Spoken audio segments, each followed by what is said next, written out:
You're watching the History Channel, where the truth is history. A lot has been written about the first Thanksgiving between Pilgrims and Native Americans. But what really happened at that first historic dinner? Dude, see, I told you. Who needs to read a bunch of stupid books when we've got History Channel? We know the first Thanksgiving was in the fall of 1621, but new evidence suggests that the first exchanging of food between the Pilgrims and Native Americans may have been visited by aliens. In every journal entry we researched from those early pilgrims, not one entry mentions anything about aliens not being there. And what about the food? Does the appearance of stuffing at the first Thanksgiving table suggest a kind of alien technology? What? This isn't history. Dude, it is called History Channel. And if we look in all the journals and all the history books, there is no reference to stuffing before 1621. So where did it come from? Did it come from space? We just don't know. Did ancient aliens shape the first Thanksgiving? Is it mere coincidence that Cape Cod, when viewed from space, looks like an alien life form? What exactly did the Pilgrims experience? How exactly did those beings from another world shape the dinner we celebrate every November? What? Kyle, why are you being so grumpy? Are you on your period again? We're not basing research for our report on this crap. Okay, let's take a vote. Who thinks the possibility of ancient aliens at Thanksgiving makes for an interesting history report? You! Okay, and who wants to take a little pampering so their menstrual cramps stop bringing everyone down? Yeah. All right, fine. Let's just get this stupid report over with.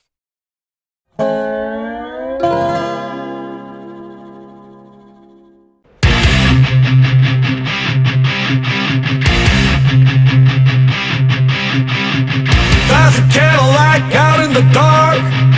There's a kid's against the lighting of smoke, and he feels the night, and he feels the fire. Yeah, that was pretty good skit, wasn't it? Alright. Good evening and welcome to the Night Special podcast from Paranormal Plus. This is our Thanksgiving after Damn, I'm full. You full? Yes. Too much stuff in our Thanksgiving paranormal while we fall asleep after eating Thanksgiving dinner. Oh, you're gonna talk about the tryptophan theory? Let's hear it. It's supposedly tryptophan is the chemical inside of turkey that makes people sleepy. But then again, I've heard people say that that's completely fake. So I don't know. Well, you know, there's a lot of stories about Thanksgiving. Did you enjoy Thanksgiving with the family? Yes. Y'all have fun today? Y'all have plenty of turkey? My brother came in from Delaware. Delaware? Yeah, we had. We're doing Thanksgiving. I had me a little quiet dinner here by myself. I talked to my lovely Joanna, and that was my Thanksgiving. Jalen's off with kinfolk having Thanksgiving. We'll do Thanksgiving on Saturday. So, but you know, the reason we're having this podcast is to kind of have some fun about Thanksgiving, plus to do a little bit of history on Thanksgiving. You know, Thanksgiving wasn't always peace, love, and pass the gravy, as to say. There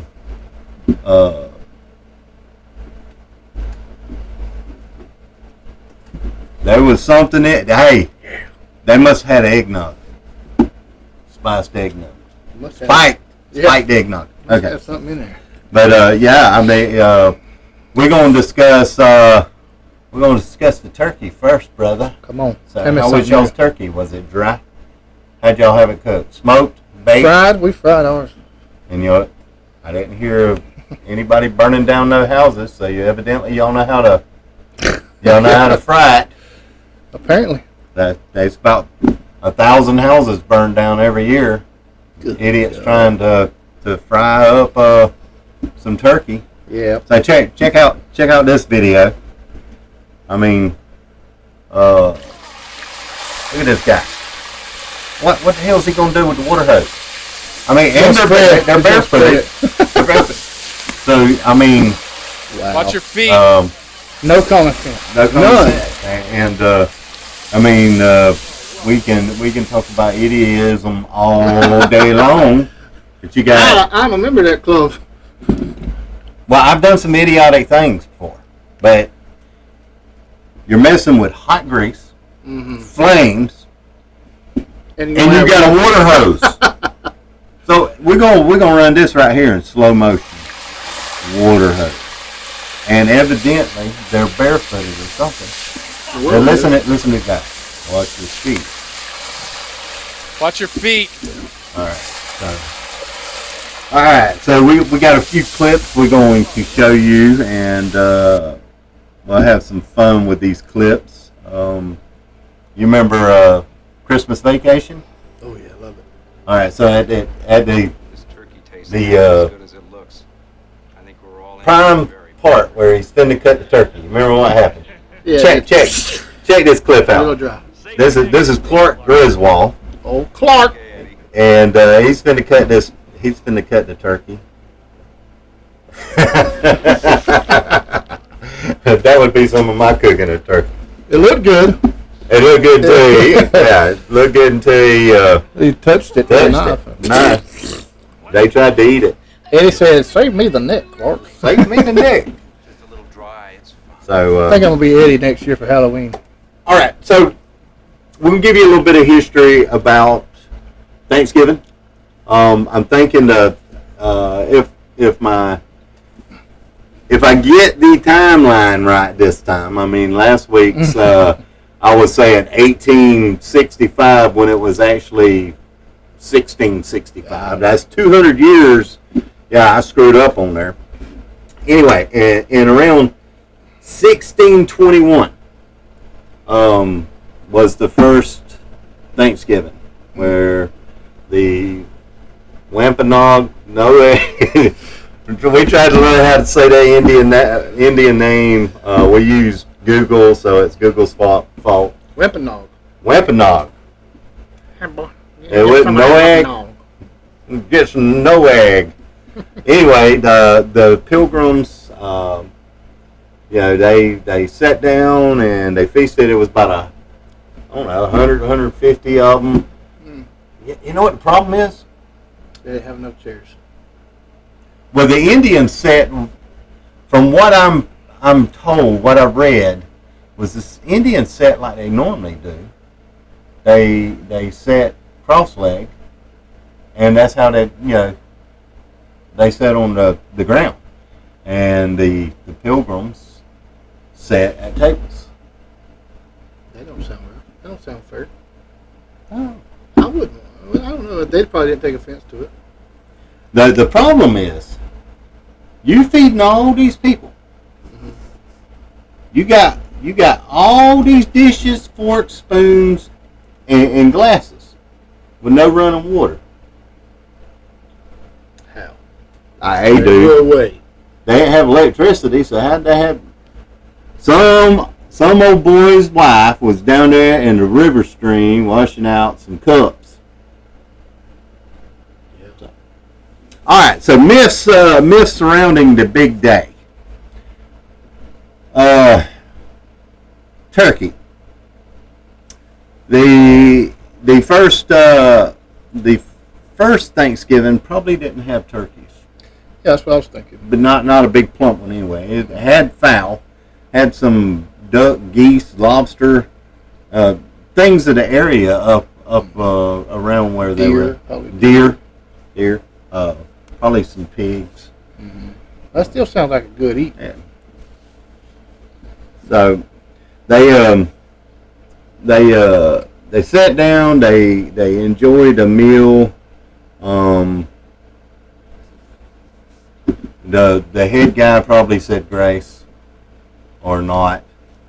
That's a myth. Head guy wouldn't have said grace because the Indians were pagans, and they were not going to share a prayer to our God with pagans. So they probably didn't say I heard that. The blessing of the food. They probably didn't. And the Indians wouldn't have joined in being pagans, praying to one God. So they weren't sitting together, though. I mean, if they're sitting over here and they're sitting up here at the table, they might have prayed within themselves. Yeah. I don't know. I wasn't there. And with your ball. So, one thing I did find out was that on Blackout Wednesday, which is the day before, it's not called Thanksgiving Eve. It's called Blackout Wednesday. Blackout Wednesday. And there's a reason for it. Alcohol sales skyrocketed the day before Thanksgiving. Makes sense. Thanksgiving is the fourth most sell alcohol on a holiday. I think I read that the number one day is Christmas. No. 4th of July. The second one is we don't need a big excuse to get drunk. Cinco de Mayo, the May 5th. Yeah. Of course, you know that tequila skyrockets that day. And the third one was, well, who cares? Who cares? Yesterday on Blackout Wednesday, there was a bunch of college kids coming home for the holidays, and they were getting their asses drunk. And they were passing out. Hence the name Blackout Wednesday. Because they drunk so much, they blacked out. Just skipped right over. Tuesday to Thursday, man. Tuesday to Thursday. Forgot Wednesday. Well, yeah, a bunch of people don't have to work on Thanksgiving, so they're places are shut down. So, right here is a list of the top holidays as they fall. For drinking. Drinking Holidays. Drinking holidays. Boys. I'll never remember that one out there. Some of the bars say that on Blackout Wednesday that their revenues go up 100%. I mean, that is a lot. Yeah, at a bar a few nights on Blackout Wednesday. I just didn't know it was Blackout Wednesday. I didn't even know that it was ever called Blackout Wednesday. I mean, I thought it was called Thanksgiving Eve. Yeah. Everything's Eve to me. Yep. That would make sense. Eve. All right, what we got? What we got? We were talking about the Super Bowl. No, we were talking about Wampapunkum Indians. We were talking about. By the way, if you are a Wampapunkum Indian, don't beat me up. I don't know how to say that. No. Something like that. Guys calling me an N-word and stuff. I don't know. I just don't. No egg. Wampanoag. I think that's how the man on Google said it. Wampanoag. So. What they do? All right, so you got Blackout Wednesday, then you got Thanksgiving Day, and then Black Friday. Is that Black Friday? Yeah, Black Friday's the day after Thanksgiving. Oh shit! I never. So I never went in there. I thought I'd just go to jail if I went to the store on Black Friday. Somebody snatches something out of my hand and my kids, and they getting right then. I was there. Knock them out. I was there, and I watched this woman tackle this child over a TV. Yeah, she got kicking her fat ass. And dude, there was the last time I went, and it's been like 7 years ago. They were sitting there just beating the crap out of each other, fighting, pushing, snatching hair, pulling bras off. Yeah. Wait a minute now. Let's back up. Who was doing this? There was this 300-pound woman. No. You can have that TV. I don't want that TV that bad. I'll be working that shit off. I've got that turkey sweat going. All right, so the ship, the Mayflower. Yeah. And there was this noted author by the name of George Willison in 1945. He wrote this book called Saints and Sinners, and it's a trusted publication. And he said that the Mayflower didn't dock anywhere near Plymouth Rock. I don't doubt it. So, the stories we've been told all our lives about everything is probably question everything. He sensed that it was more likely that they came ashore, that the first landing was somewhere near Cape Cod. That's still, it's up in Massachusetts, and that would have been William Bradford and his fellow pilgrims. Then come ashore at Plymouth. Shortly thereafter, 1620. Okay. So, we debunking a little shit. Some of it needs debunked. There's a lot of it needs. We could just go through history and debunk shit. I mean, well, there's plenty of it.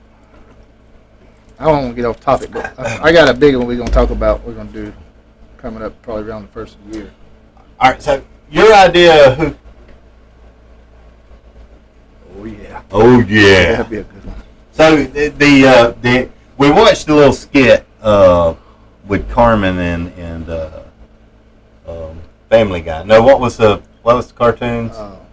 South Park. South Park, not Family Guy. I've drank too much, guys. You can see my eyes all glazed and. I'm joking. That's water. Anyway, Turkey water. Turkey water. They said at the first Thanksgiving there were the Indians, the Pilgrims, and aliens. Like from Mexico? Or? No, not illegal. Oh. Not illegal aliens. Like if you ran into the only people that's not allowed to come to this country, evidently, is Europeans. So, right.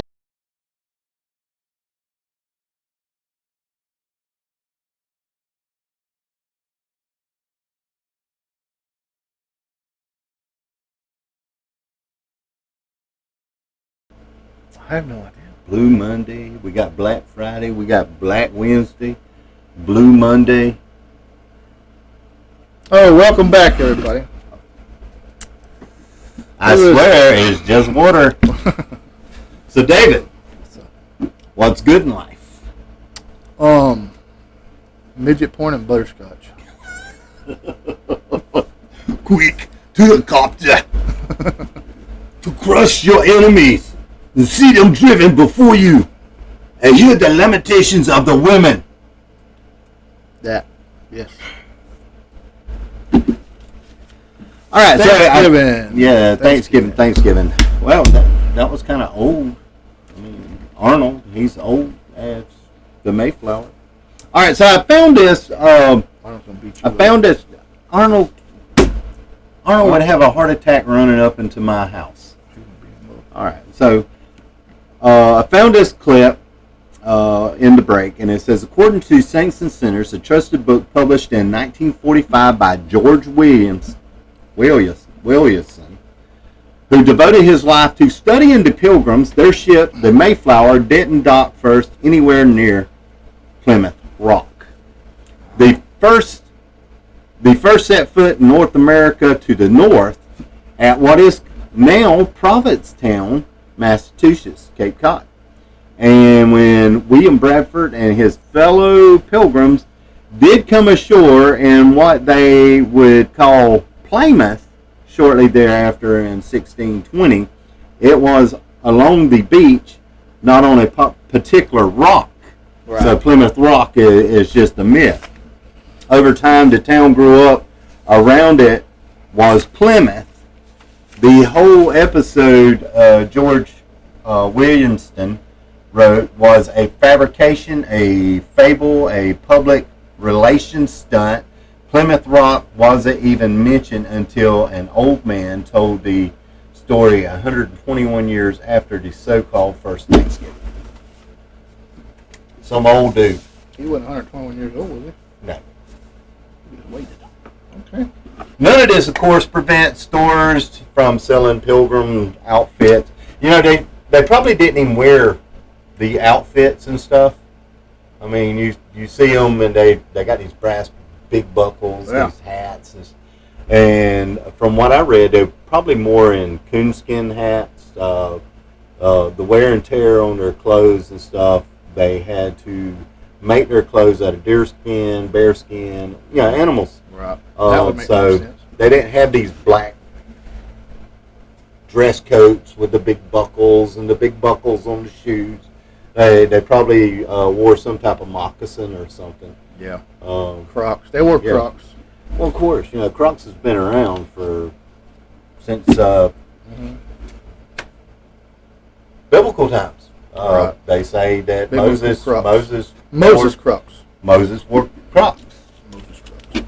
So, also the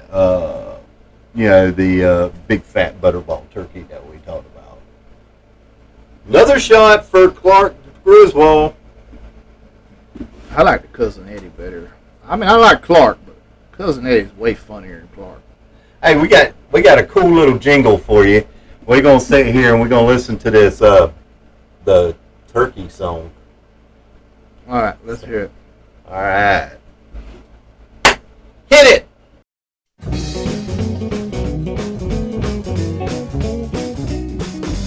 Holiday shopping this morning. I signed up for some giveaways. Won a big old frozen turkey. I knew it was my lucky day.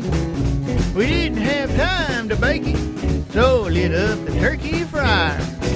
We were all set for a great big feast. Instead, we got a 2-alarm fire. Was a well done holiday. They want to give me the blame. Was that frozen bird that hit the hot oil? You've never seen such a flame. It burned down our carport, 2 bicycles and my truck. We won a free turkey. Cost us $10,000. What do you do when the turkey's gone? Good thing there's a ham. Its heavenly aroma filled the house before the smoke blew in. Our dogs must have smelt it too. They helped themselves to that treat. Now we got no turkey, we got no ham, there's nothing left to eat. Was a well done holiday. They want to give me the blame. That frozen bird hit the hot oil. You've never seen such a flame. They burned down our carport, a deer stand, and my truck. We won a free turkey.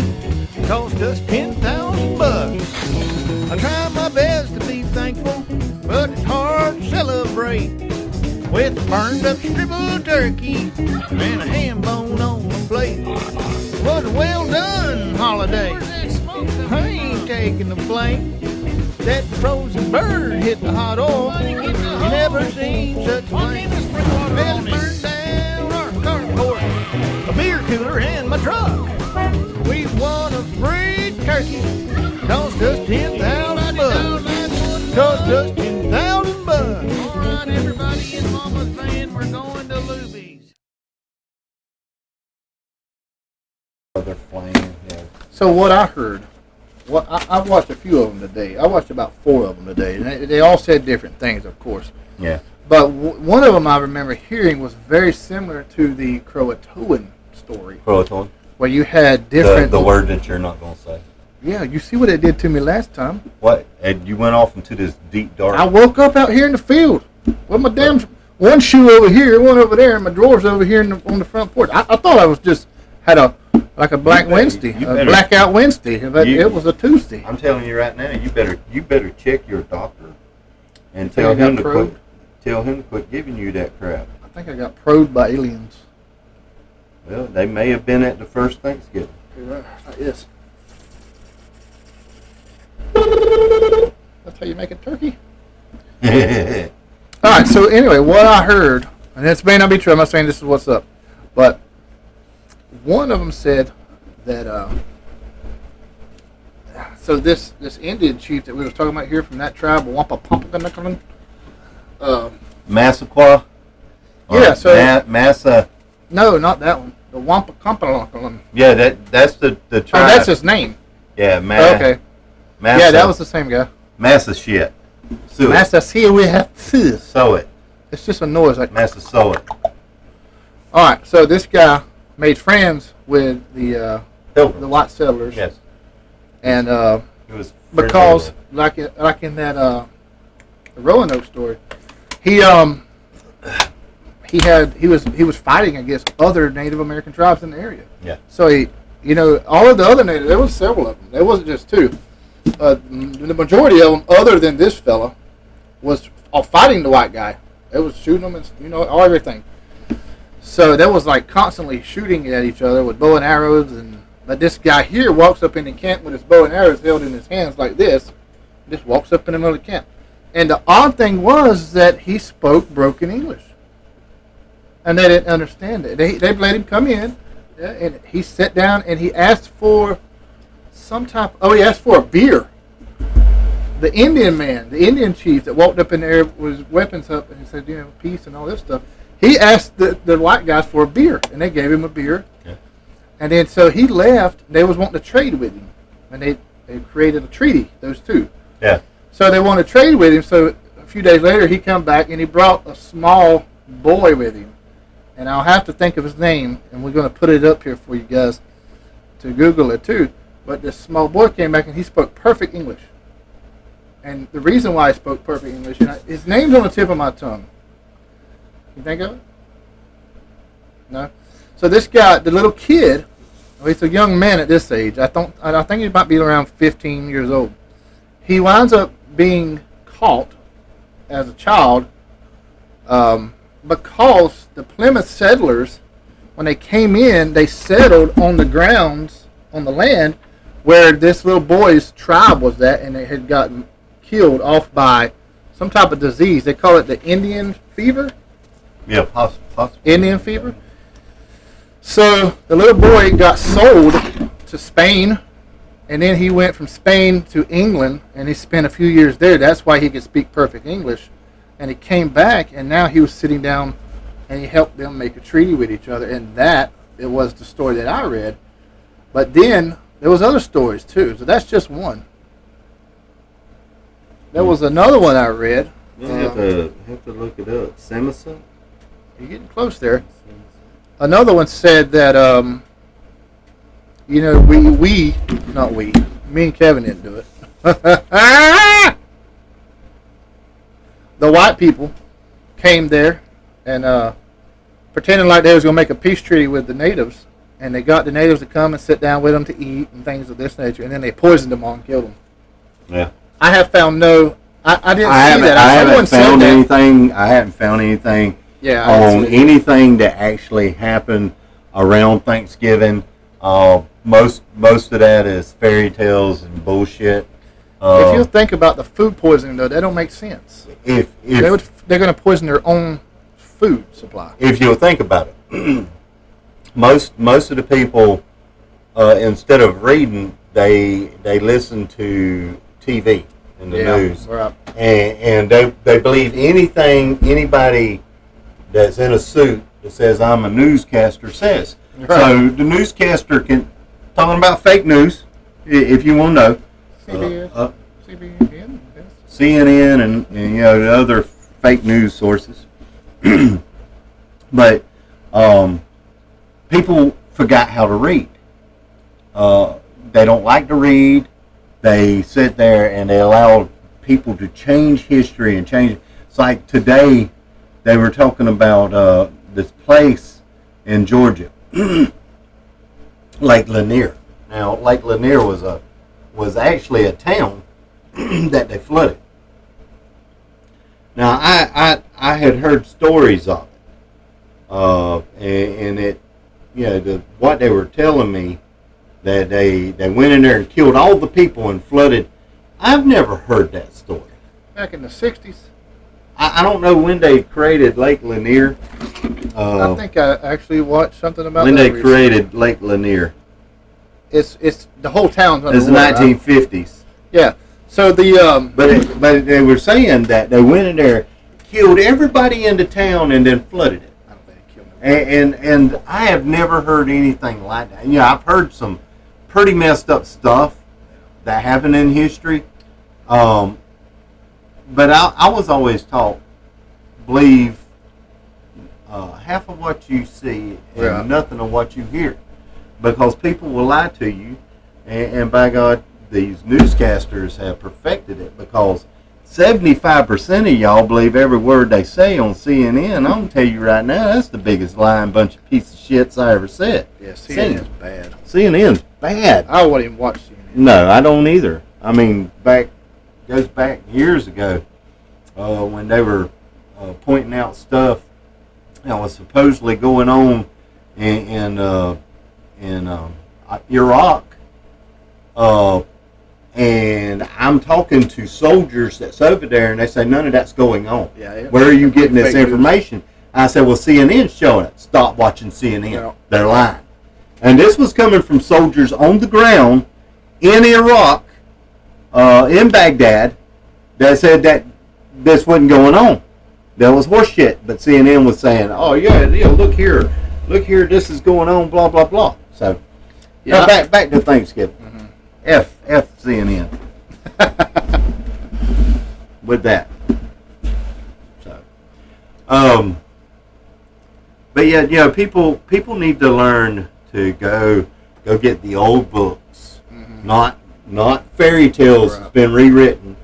I would say the majority of the stuff you find on any of the Wikipedia, Google searches and stuff is tainted with Wikipedia could definitely be all fables, a person's perspective. Yeah, a person's opinion rather than a fact. None of it's backed up by facts anymore. It's all someone's opinion, and it usually has an agenda behind it.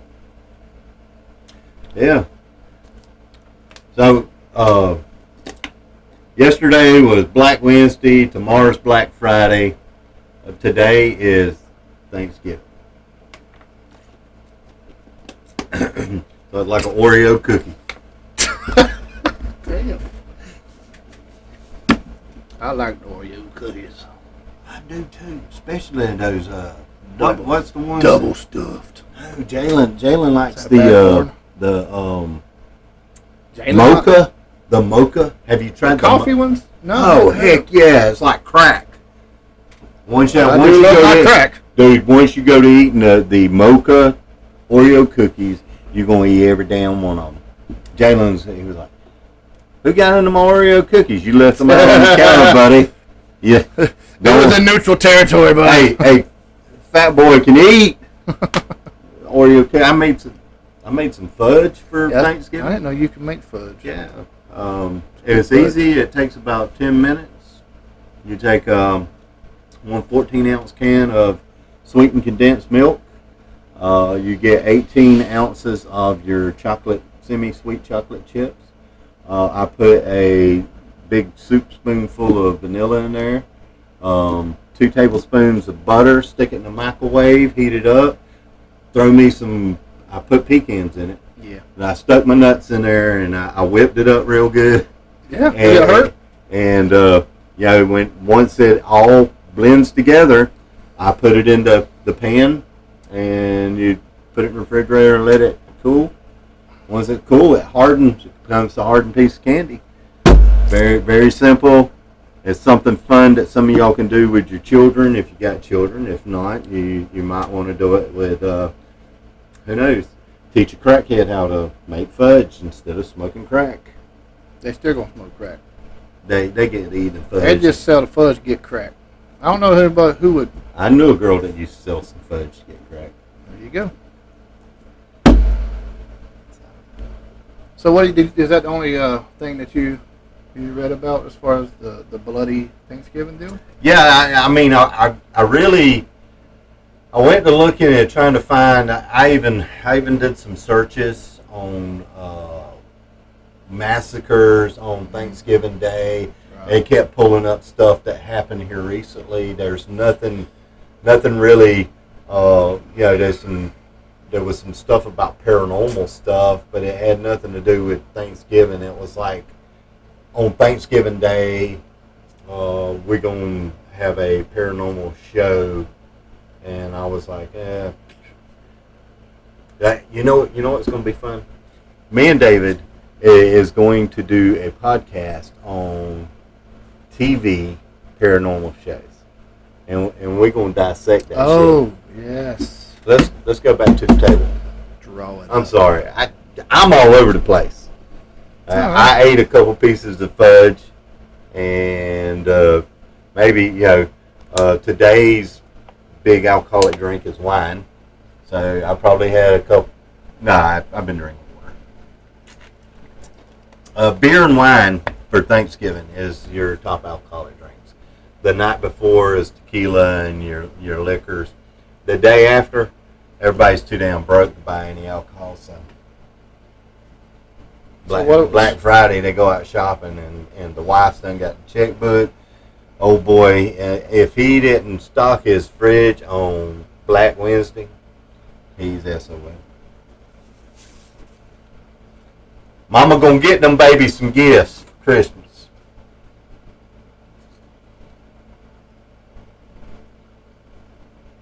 So we're going to take a quick break, and we'll be right back. A warrior is defined as a brave and experienced fighter, one who never surrenders. A warrior is a way of life, a way of thinking, a way of being. A warrior is a champion. Come, find your inner warrior as you conquer your opponents in battle. Let laser action warfare bring out the warrior in you. Become a champion. This is Laser Action.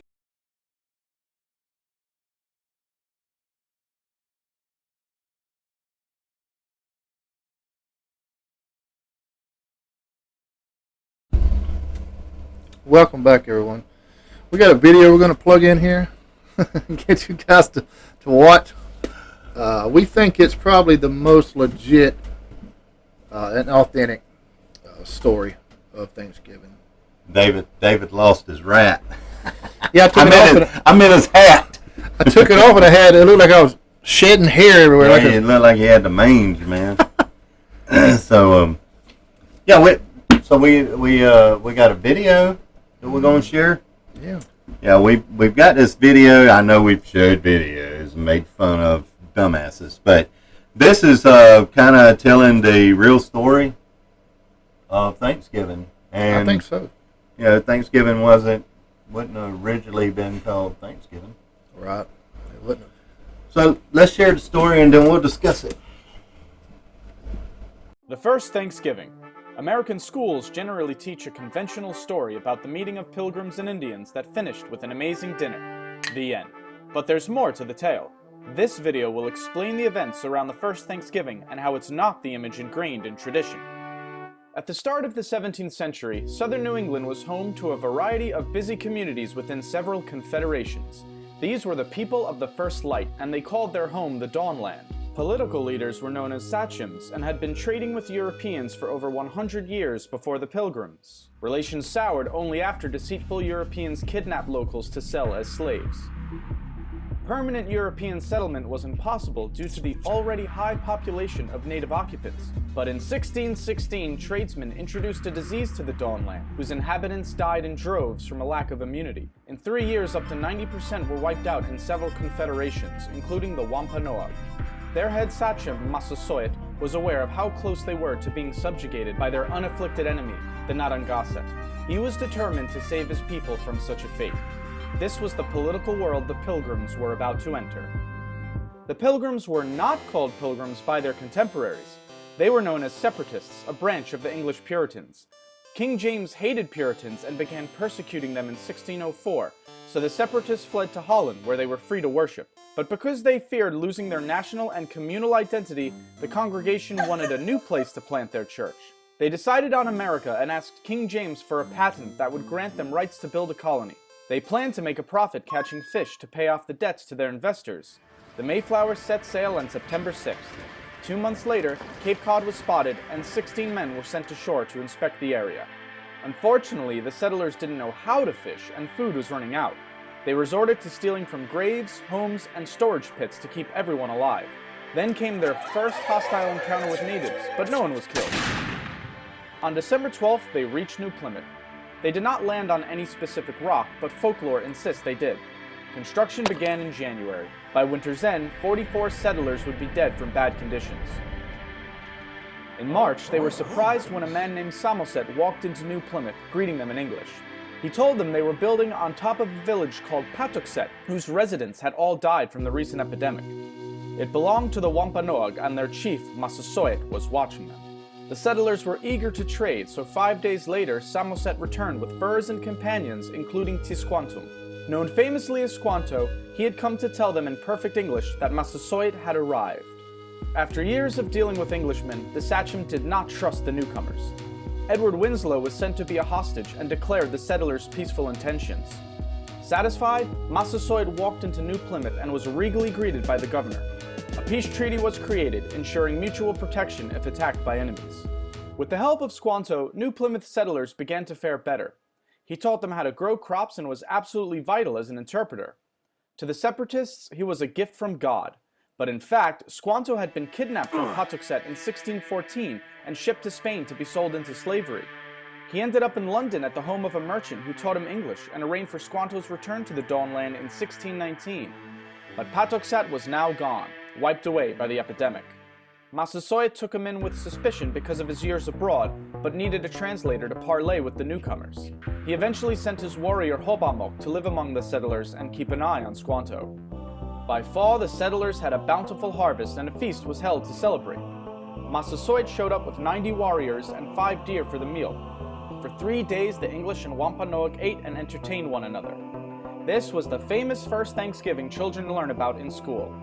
However, the word Thanksgiving would not have been used by these settlers to denote a harvest feast. For Puritans, a day of Thanksgiving was a day of fasting while giving thanks to God in prayer. But the story of Pilgrims and Indians does not end here. During New Plymouth's first year, Squanto had been up to something.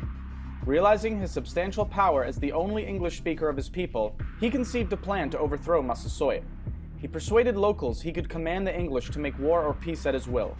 Hobamok was suspicious of Squanto and warned Governor Bradford. Soon enough, they discovered Squanto's plot and informed Massasoit, who was furious. He demanded Squanto be handed over for a swift execution. Bradford refused. The interpreter was too valuable to give up. But according to the treaty, Squanto's life belonged in the hands of his sachem. Bradford finally conceded. He was about to hand over Squanto when an unidentified ship appeared. The alarm it caused delayed Bradford and worried Massasoit's envoys. Angered and impatient, they left. The ship carried 60 Englishmen planning to build a colony near Boston.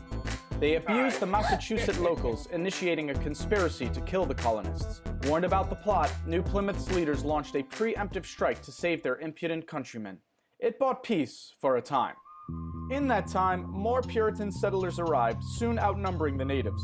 And while the Pilgrims' treaty with Massasoit lasted until the sachem's death, other Puritans were not concerned with such alliances. Their fanatic religious principles ensured no peace between the two cultures could last. To Puritans, Native Americans were the other, wild, savage, godless. With such an ideology, the outcome was inevitable. If they did not convert to Christianity and surrender their cultural identity, they had to be eliminated. The first Thanksgiving was a brief moment of harmony between two worlds, but sadly it was short-lived. The capitalist opportunities the Dawnland presented, combined with zealous puritanical beliefs, were incentive enough to wipe away the native inhabitants. There is nothing wrong with sharing a feast of thanks with loved ones, but remember the true events that started the holiday, and not the fairy tale.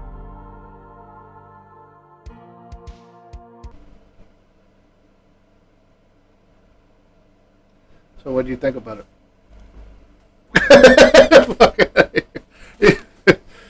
You gonna eat that? My mama said you should always eat what you pick. I don't think he's talking about your ass or your fingers or your nose. Can't pick your fingers. Okay. Pick your finger. Go ahead. Pick it. You pick that one? All right. So according to our story, yeah, the translator, I kind of spoke a little bit about it earlier. It was just really the only one I can remember, to be honest. Squanto? Yes, little Squanto was the name I was trying to remember. Where did I remember Squanto? It seems like there was like a cartoon or something about it. I remember something about a Squanto. It'd come to me. It'd probably be next week. And it's one of them. We'll be on our next. Like Pocahontas or something. Yeah, it'd be on our next. I'll be like Squanto. Yeah. No. Squanto. Little Squanto. I don't know. It'd come to me. It's right on the edge, and I'll shout it out in a little while. Anyway, at random. I was kind of blown away about the fact that the English come over here and brought the coronavirus and tried to wipe out all the Indians. Yep, they damn sure did, didn't they? Mm-hmm. Kind of like the same thing they heard. I mean, in general, that's what they did too. Mm-hmm. I mean, not just then, but yeah. So if you'll see there in the video, the real story of Thanksgiving is they brought sickness. Yeah, because they wanted to land. Right. And there was. I mean, it worked. It worked. There was a lot of communities already set up, and they didn't want to. Yeah. They didn't want to share with. They don't want to take over everything. They probably couldn't beat them. Yeah. You talking about tree climbers and get up in the tree? Yeah, I mean, you go to thinking about it, and they came over here.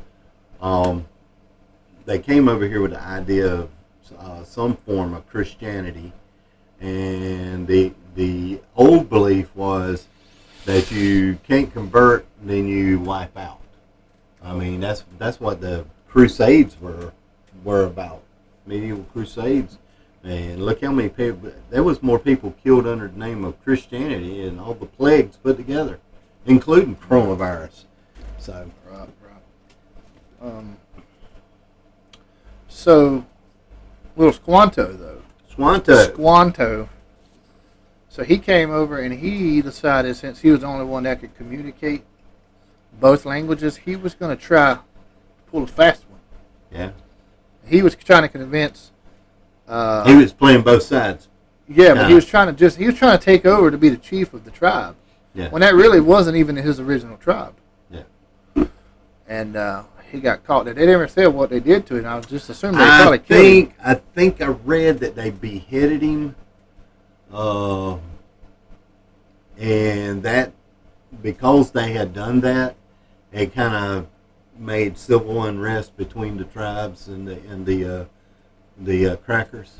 So Tribes and the crackers. Well, Yeah. Cracker tribes. Cracker tribes. Yeah. That's a. I mean, I think that's probably more. And like you said, they would not have called it Thanksgiving. So that just goes to show everybody why would they not have called it Thanksgiving? You remember? Because I think it had something to do with the fact that the Indians were pagan. Right. No, I think it had more to do with the fact that the white people were Christian versus the Indians being pagan. Yeah. Because do you know when Thanksgiving actually became who made Thanksgiving an actual national holiday? Hold on a minute. Because the Christians would have not ate nothing the day that they was giving thanks. They would have fasted all day. That's right. On the Thanksgiving day. That's what. Yeah, you're right. Yeah. So the Christians at that point, I guess, might have been the Catholic. I'm not sure what it was, or Protestant. The domination of it. But they wouldn't have ate nothing. They would have fasted for the entire day. So that would be their Thanksgiving. But that's what they're saying. That's probably why that wouldn't have been called Thanksgiving originally. What we're talking about is Indians and crackers sitting down eating. White boys. And I don't know if there was crackers at that point, but the term cracker come a long way after. Yeah, that was a Georgia thing. No, it was. It was a slavery thing. Was it? Yeah. No, I thought I thought when they were the term coming about when they were land was being given away out west, the Sooners were cracking their whips. Yeah, it comes from the crack of the whips. Due to slavery.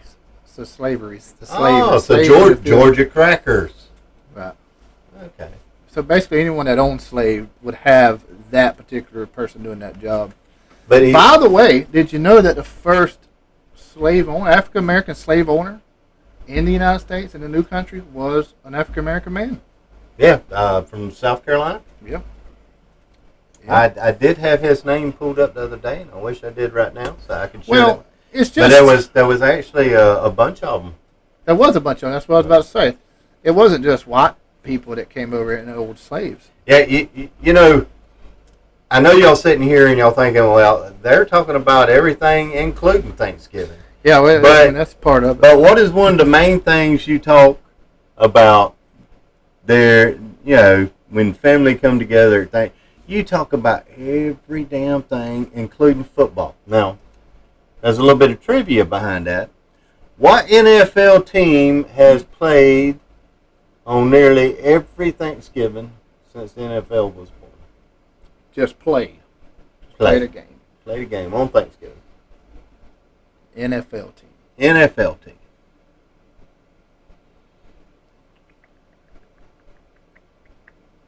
I don't know. I'm gonna just guess because I really don't know. Okay, guess. I'm trying to guess like a very popular team, like the most popular team I can think of. But I feel like the most obvious answer is going to be the Falcons. No. I don't know that the Falcons have ever played on Thanksgiving. On Thanksgiving. Maybe they have. Detroit Lions. Detroit Lions. Okay. Detroit Lions. They I have would've played never on the guessed. most Thanksgiving. And I don't know if they're playing this year because I don't watch the NFL anymore. I'm a selfish Fake prick. asses. I'm a selfish prick. See, I could get into football, but if I'm not doing it, I don't care about it. I think I don't have time for it, or something. I was always like that. Yeah, I'm kind of like that when I was watching the Vikings. Yeah. Yeah, right at first I was like, yeah, I like this show. And then I got to realizing I wasn't out there killing anybody and chopping their guts open. I didn't want to watch it anymore because I wasn't out there with Ragnar and Bjorn and Loki. Oh, Loki's No, crazy. Floki. No, it's Loki. Is it? No, it's Floki. No, it's Loki. No, Loki's a god. Yeah, but wasn't that guy the boat No, builder it's thing? Floki. Floki was the boat builder. Loki. Yeah. I just started watching it again, and I never finished it. Yeah, he's Floki. He's the He's got weird the black guy. stuff on his eyes. Yeah. Floki. Kind of moves around like the guy that was in your your bicycle gang thing. Who? There was a guy and he was doing all the crazy stuff, and I was like, this dude's watched too much Vikings. Was he bald headed? He was bald headed. I know who that was. I was like, this dude thinks He he tried to thinks he's live Floki. up. He tried to live up to that character that his life was. Yeah, he wound up starting. They had to call a SWAT team up there to gas him out of that place. Really? He is out on at bad. the club. Out on bad. You know what out on bad means? No. The club has nothing to do with you. You can never join another MC ever. That's You're out pretty on bad. That's pretty bad. Yeah, it's some people. Yeah, for some people they take it too far. They think there's sons of anarchy and Well, that's you're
T-bone. I don't drive motorcycles. Do you drive or ride? You ride. You ride. So, see, I would be one slack-ass Santa Claus on a motorcycle. I don't know. But yeah, we talking about things that we probably don't know about. Do you? But no, he ain't with that.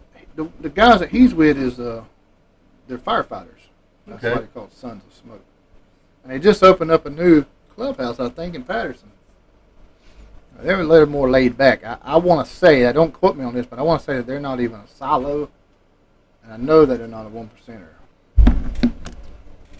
What town canceled Thanksgiving because they couldn't make any pumpkin pies? Fuck, I don't know. Colchester. Never even heard of Colchester. Colchester, Massachusetts, man. How am I supposed to know that? I never even heard of a town called Colchester. Me either. Fucking Colchester. I am Chester. Fucking Chester. What else? You want to ask me some more questions? Go for it. I probably won't know it. I'm not sure how many people would know Colchester. What did President Calvin Coolidge famously receive as a Thanksgiving gift? I didn't know you were supposed to give gifts on Thanksgiving. Damn, I missed out. Nobody ever gave me a gift for Thanksgiving. Liquor? A raccoon. A live raccoon? A live raccoon. Fuckers never gave me a live raccoon.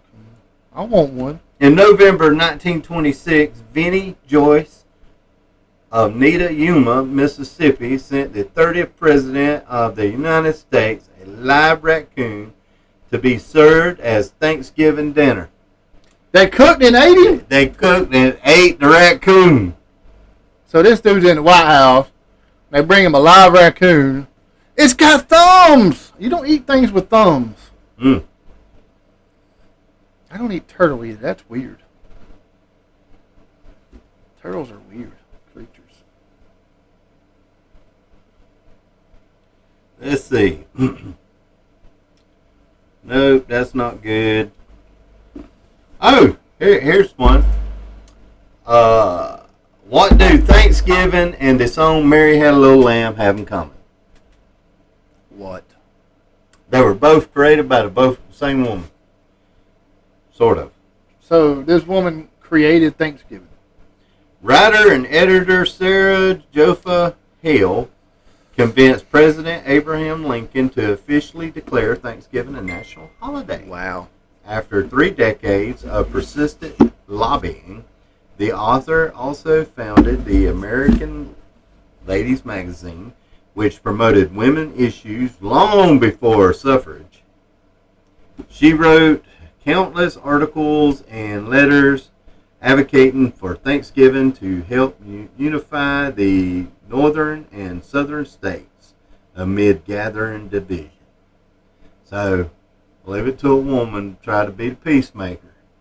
And a bunch of... No, you know what I called on there? It said that she was fighting for women's rights way before there was even issues. What the fuck was she fighting for? We want our own bathroom. Okay, fuck go. We want our... Wait a second. We want our own... We want to vote. We want our own outhouse. You're talking about a long time ago. Yeah. How you going to fight for something that's not even an issue? Apparently it was an issue to her. I don't want to make a sandwich no more.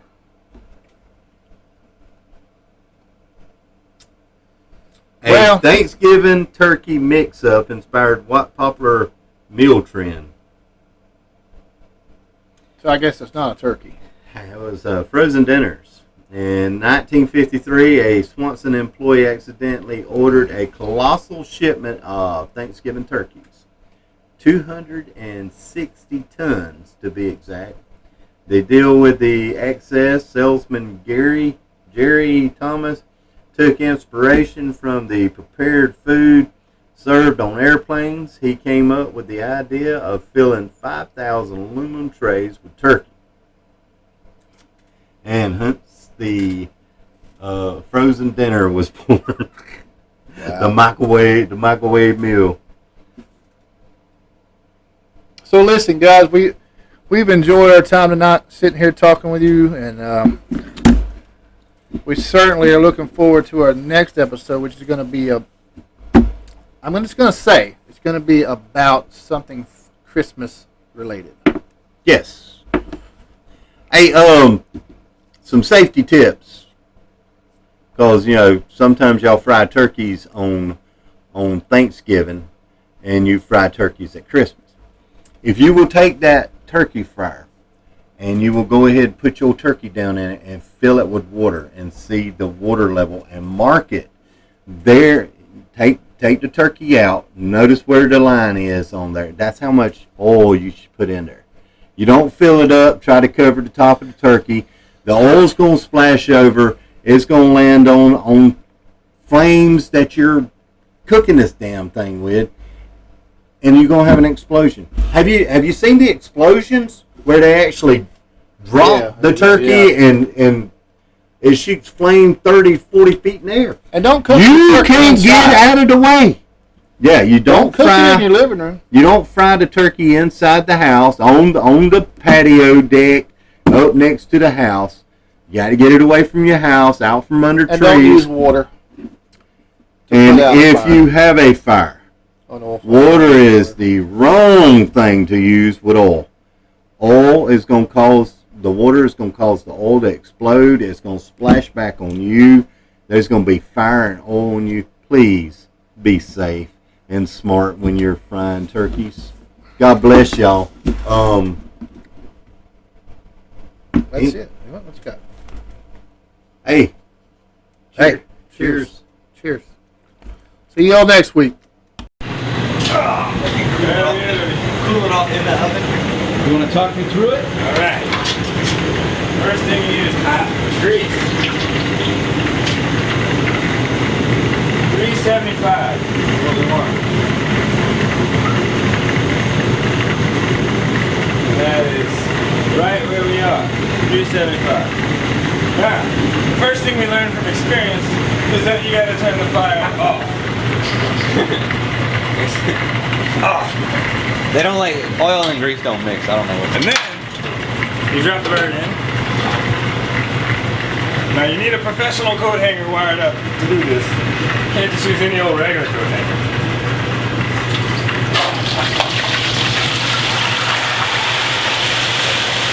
Oh shit. Oh shit. Oh shit. Pull it out. On your back. On your back. On you. Yeah. Oh, not water, not water, not water.